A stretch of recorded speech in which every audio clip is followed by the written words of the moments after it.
¿Cuál es la idea o las ideas centrales de la posición del Centro Montalvo en torno al tema del gasto tributario, las exenciones, las exoneraciones de impuestos? Muy bien. Un primer punto de esto es que nosotros decimos, bueno, los cambios que se hagan en el presupuesto deben hacerse apegados a la normativa legal que están claramente establecida. Eso es correcto.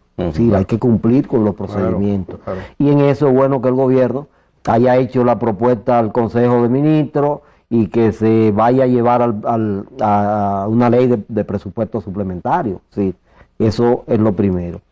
Un segundo tema es que nosotros decimos, cualquier revisión que se haga de los gastos tributarios, de las exenciones, debe realizarse protegiendo a los sectores y a los grupos más vulnerables de la sociedad. Eso está bien. Es decir, no podemos hacer una tabla rasa. Vamos a quitarle el 20% a todas las instituciones sin ver qué función tienen en términos de lo que es el gasto social. ¿Qué impacto tiene? Que nosotros hemos estado pidiendo que se proteja, que se aumente inclusive. Y en tercer punto, hemos estado planteando que promover cambio en la estructura actual de los contratos, sobre todo en el ámbito del sector eléctrico, también es una alternativa que no se debe descartar. O sea, no estamos diciendo que vamos a ignorar los contratos, porque no somos tampoco tan absurdos para plantear cosas que son, pero debemos abocarnos a revisar, porque parece ser que hay problemas por lo que dicen varios expertos y varios entendidos en el tema.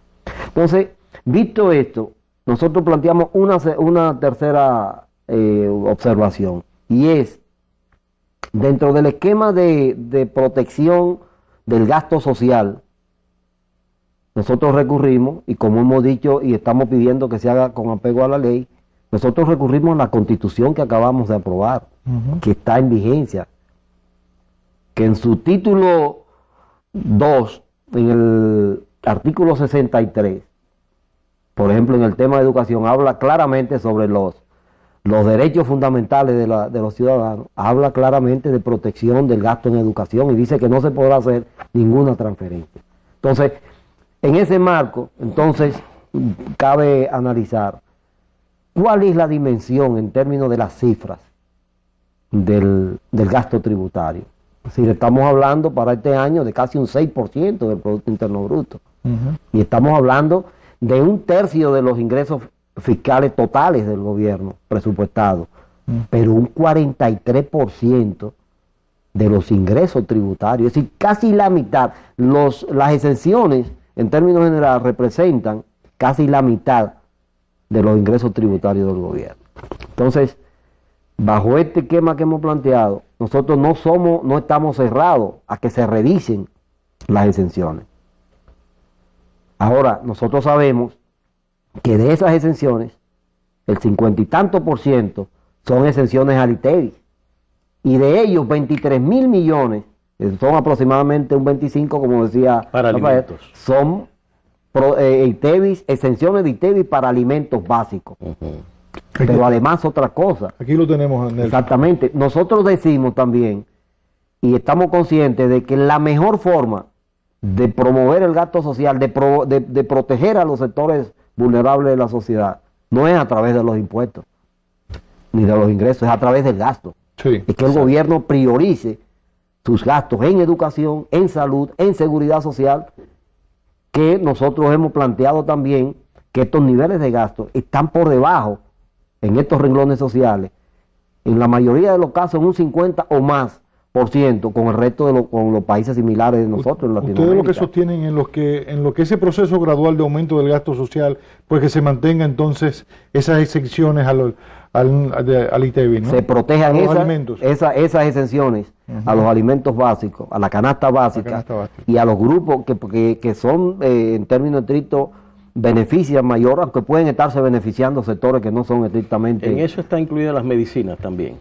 Sí, claro, medicina, salud, educación, están exentos esos servicios del ITEVIS en sentido general. Entonces, eso hay que mantenerlo, porque con un gasto social del gobierno en educación, por ejemplo, de alrededor de un 2.3%, del Producto Interno Bruto, cuando en Latinoamérica es un 5, y en muchos casos llega al 6, al 7. Entonces nosotros tenemos que proteger a los sectores. Ahora, los grupos que tienen capacidad contributiva, y el artículo 61 de la nueva Constitución también, cuando se refiere a los severes, dice claramente que todos los ciudadanos deben tributar en relación a su capacidad contributiva. Así es. Entonces, aquí tenemos una equidad en términos de que el sistema tributario, el 70% de los impuestos son indirectos. Sí. Sí, lo pagan los consumidores. Entonces, yo pago el ITEVI igualito que lo paga una persona que puede tener ingresos mensuales de 500,000, de 1,000,000 de pesos. Y eso es inequitativo. Eso te iba a decir. Siendo un impuesto directo, por tanto, no discrimina. ¿Cómo indirecto, perdón, o sea, no establece una discriminación. ¿Cómo nosotros podemos, con un nivel de exención tan alto de un gasto, en el gasto tributario, discriminar? Una botica popular, por ejemplo, le sirve en los barrios la medicina barata. Una farmacia normal de esta que vemos por acá, entonces crea un sistema en el sistema de comercio, una dificultad, porque te genera una conflictividad de intereses, es verdad. El problema es cómo focalizar eso. Bueno, en la parte del ITEVI. Sí, no, se han hecho, y creo que hay una vasta experiencia en el país, porque desde la creación de todo el esquema del gabinete social y de todo el esquema de la política social, se ha avanzado mucho. Sí. Y se han definido una serie de mecanismos. Está el mecanismo, por ejemplo, del CHUVEN. Hay una serie de mecanismos que sí se puede focalizar. Y yo puedo entonces tratar, que es lo que se ha estado haciendo en el país, que se ha estado haciendo exenciones y cuestiones generalizadas.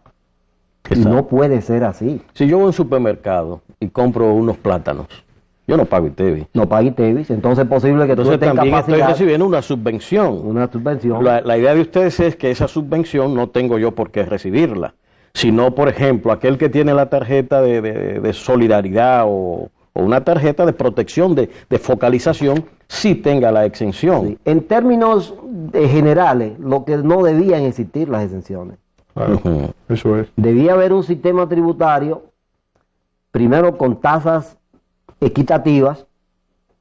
Es posible, hay planteamientos que dicen que en algunos casos, si tú reduces tasas y generalizas los impuestos, obtienes mayor ingresos. Sí. Entonces, siempre al contribuyente, hay una tendencia natural de los contribuyentes a resistirse al pago de los impuestos. Vamos a pedir